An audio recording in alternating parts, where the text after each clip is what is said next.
Ao celebrarmos, irmãos e irmãs, a semana Laudato Si, para aprendermos mais a partir da riqueza belíssima, preciosa da carta encíclica do Papa Francisco, é exatamente para que nós tenhamos condições de compreender melhor, aprendendo lições e mudar os rumos da vida, mudar os rumos e os destinos da sociedade brasileira, da sociedade mundial.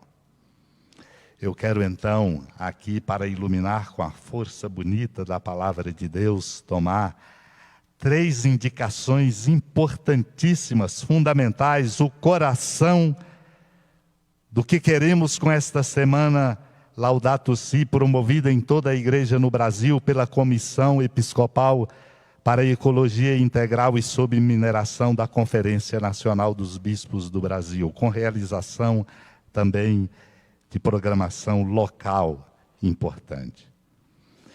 Eu tomo no número 10 da carta encíclica do Papa Francisco, ele evoca uma figura que é chamada o pai da ecologia, São Francisco de Assis. Querido entre nós como cristãos, modelo e inspiração para nós e também para não cristãos.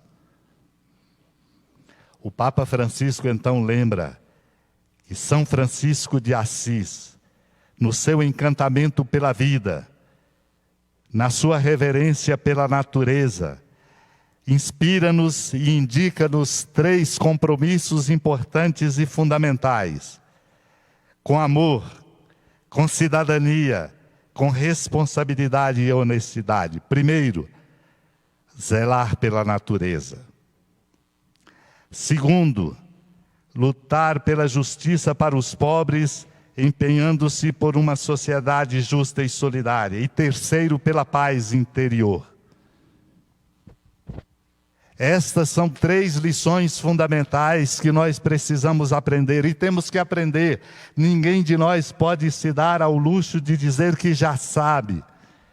Talvez até se saiba com a inteligência que se tem, mas não se sabe com a experiência que gera força de testemunho. Zelar pela natureza, eis o enorme desafio. Estamos pagando o preço de uma pandemia que nos incomoda a todos, não poupando a ninguém, incidindo sobre a economia, tirando vidas, aumentando o peso da pobreza dos mais pobres e sofredores, exatamente porque não zelamos adequadamente pela natureza. O isolamento social, remédio fundamental e tão importante para que nós possamos vencer essa pandemia, causou uma nova movimentação no mundo, libertado o mundo do frenesi, da dinâmica, da busca pelo lucro. E a natureza, em muitos lugares, tem se manifestado de maneira, de novo, exuberante e bonita, sinalizando para nós que zelar pela natureza é fundamental e determinante. Por isso entristece-nos muito. E somos golpeados como Paulo, Silas, como igreja, por aqueles que não compreendem e estão na contramão. Por isso o Brasil inteiro sabe da nossa luta aqui na Serra da Piedade, onde está essa casa de clemência e bondade, a casa da padroeira de Minas Gerais. A ganância de uma mineradora, a conivência do poder político municipal e de outros, a falta de clarividência, exatamente pensando que a natureza é para exatamente ser extraída, até ser esgotada, para produzir novas pandemias. A nossa luta continuará, porque Deus sempre vence. Deus sempre vence. Como Jesus lembra no Evangelho, o maligno perderá. Ele toma conta, se mostra, se ufana, se orgulha, faz muito. Mas quem vence é a força do amor de Deus. O Senhor diz aos seus discípulos, quando os vê tristes, porque ele estava para partir. é preciso zelar pela natureza.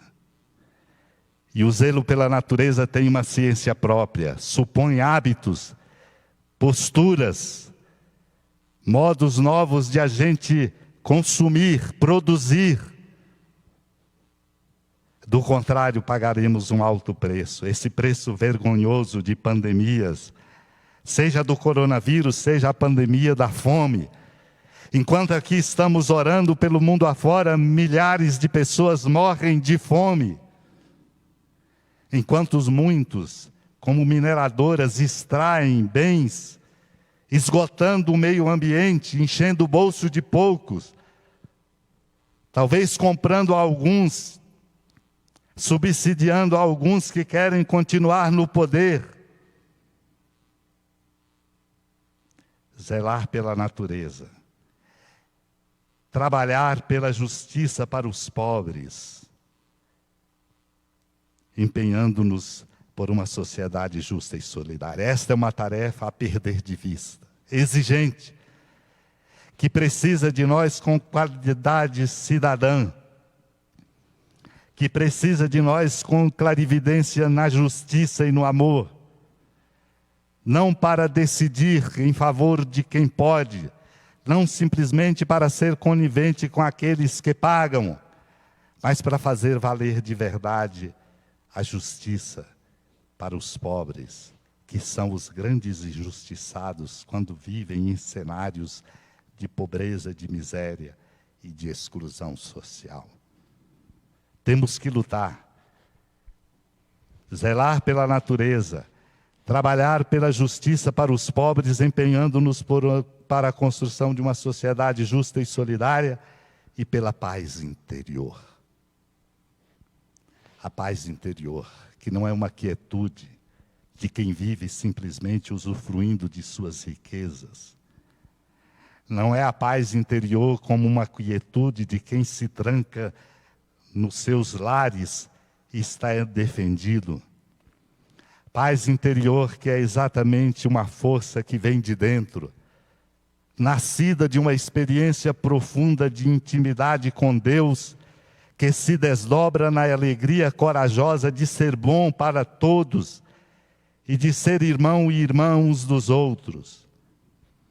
Paz interior, que é o maior bem que nós possamos querer ter, que ultrapassa a força do dinheiro que se ajunta, das riquezas que se tem, dos bens amealhados,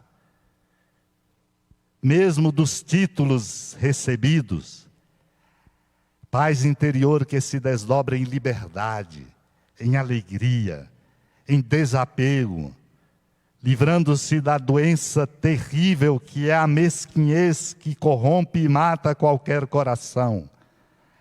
Paz interior que se constrói quando a gente olha para dentro de si e se conhece, se deixa conhecer, se deixa tocar sem medo e se abre para superar soberbas, para superar estas posturas agressivas, violentas, fundamentalistas e obscurantistas que marcam lamentavelmente a vida e o jeito de ser de muitos de nós. Esta é a grande conquista, a Semana Laudato Si. Despertar-nos para zelar pela natureza. São gestos pequenos e grandes, sobretudo gestos grandes em legislações que proíbam os desmandos e as vergonhosas explorações que estão sendo feitas e esgotando a natureza. Lutar pelos direitos dos pobres, pela justiça para os pobres, para uma sociedade justa, igualitária, solidária e a construção da paz interior.